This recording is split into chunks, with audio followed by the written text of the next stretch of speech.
Fridays are kind of like a cab 12-12-60. They're awesome, and that's a subject we'll explain later on today on CNN 10. Okay, first story. U.S. President Donald Trump has voiced his support for a prison reform bill that's currently making its way through Congress. It's called the First Step Act. First Step standing for Formerly Incarcerated Re-Enter Society Transformed, Safely Transitioning Every Person. That's a lot. Here are some things it would do. 1, it would reduce the number of mandatory minimum sentences for certain crimes, focusing on people convicted of non-violent drug-related crimes. That could mean many inmates serve less time in prison. There's a way for prisoners to earn extra credit for behaving well and participating in things like educational, religious, or job training programs that could help them get out sooner, but convicted murderers and terrorists would not be eligible for that. And the act would attempt to place inmates in prisons that are closer to their homes as a way to increase opportunities for their families to visit them. The White House says this will help decrease the number of people in overcrowded prisons, decrease the costs of incarcerating criminals, make sentencing more fair, and better prepare inmates to re-enter society as productive, law-abiding citizens. But some critics and lawmakers have said it doesn't go far enough to reform the criminal justice system, while others have said it goes too far without punishing criminals enough and potentially making communities less safe. The first act passed in the House of Representatives earlier this year with widespread support from both Democrats and Republicans. The president's support is expected to encourage its passage in the Senate, possibly in the current lame duck session, which wraps up in early January. 10-second trivia. Which of these countries has the largest population?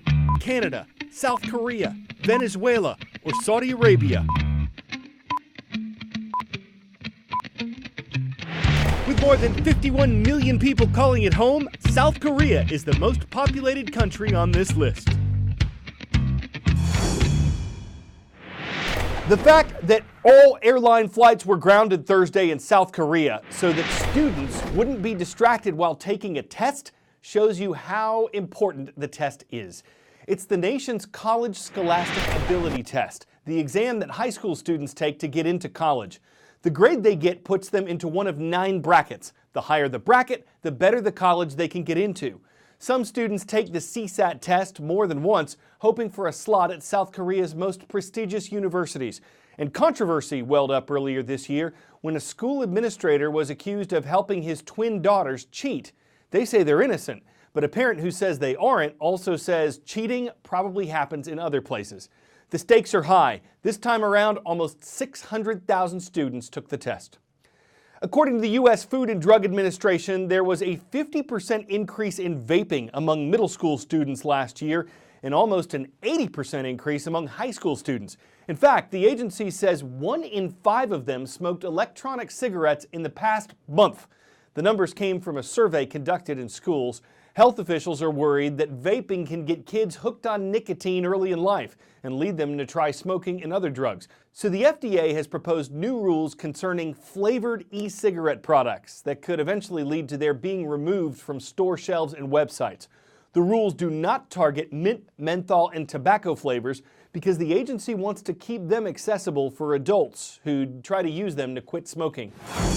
What kids don't realize is that this small e-liquid pod that comes with a Juul has as much nicotine as 20 individual cigarettes. It's been devastating to us. This is not a product for youth, it's a product for adult smokers. One of the things that we've done is accelerated adding a warning to all materials that talk about Juul, whether they're in a convenience store or online. There will be 20% of the space showing that this product contains nicotine. All right, so today we're going to do the 4th lesson on e-cigarettes. So e-cigarette flavors, let's look at what we've got here. Hawaiian Punch, gummy bears, s'mores, Skittles, cotton candy, sweet tarts, Fruit Loops, banana splits. Who are advertisers trying to appeal to with these candy flavors? They now come in over 7,000 flavors. Kids who use e-cigarettes, they do so precisely because of the flavors. Spend some time in a vape shop and see the customers that come in for these wildly named products. They are adults, and they are the same type that watches Family Guy on Sunday nights. No adult smoker needs cotton candy or gummy bear flavor or packaging that looks like candy. But we believe it's incredibly important for adult smokers to have access to flavors in order to switch and to stay switched. I know it's supposed to stop smokers, but I think it's almost helping teens get introduced to it. All of these flavors mask the harshness and make this feel like it is a totally benign product. Most of my friends that use it, to them, they just think, oh, it's water vapor. There's nothing of it. This product contains chemicals known to the state of California to cause cancer and birth defects or other reproductive harm. Okay, I never read that before. Doesn't make me feel great.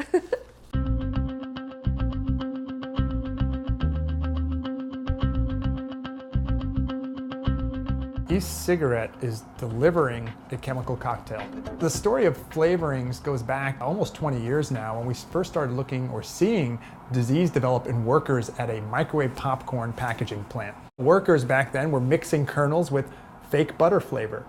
Diacetyl is the name of the chemical. And they were working over vats where the fumes would rise up and they'd be inhaling these fumes.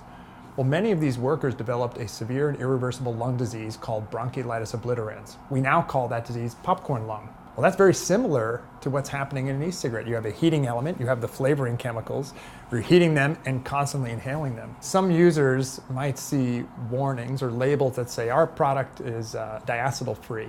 And that might be true, but the reality is that to get flavors, the many thousands of flavors of e-cigarettes, they have to use some flavoring chemical. And there are chemical cousins to diacetyl that are on the market right now.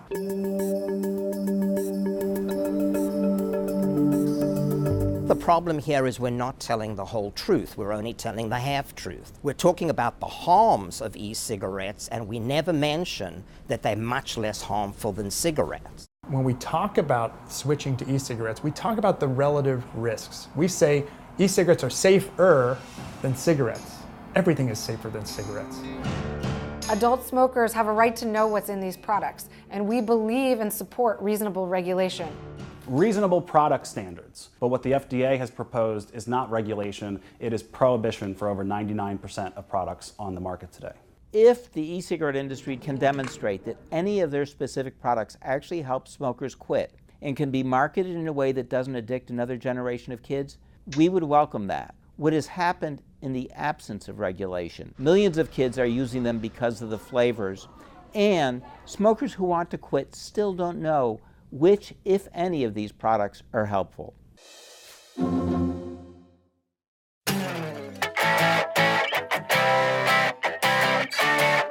So back to that cab triple 1260 thing. What that is, 3.5 full rotations in the air.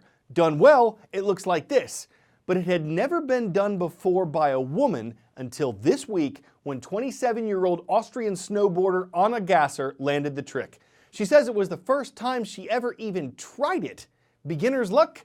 Probably not. Gasser is an Olympic gold medalist who's also won multiple titles in the Winter X Games. So there's no debating she's got an edge when it comes to putting her best foot forward on an invertical caballerial, grabbing a more than 50-50 shot at Euro carving her way into the record books. Even on a non-binding first attempt, it makes a great tale. That's all for CNN 10 this week. We will be back next Monday and Tuesday before we're off the air for the Thanksgiving break, so we hope to see you then.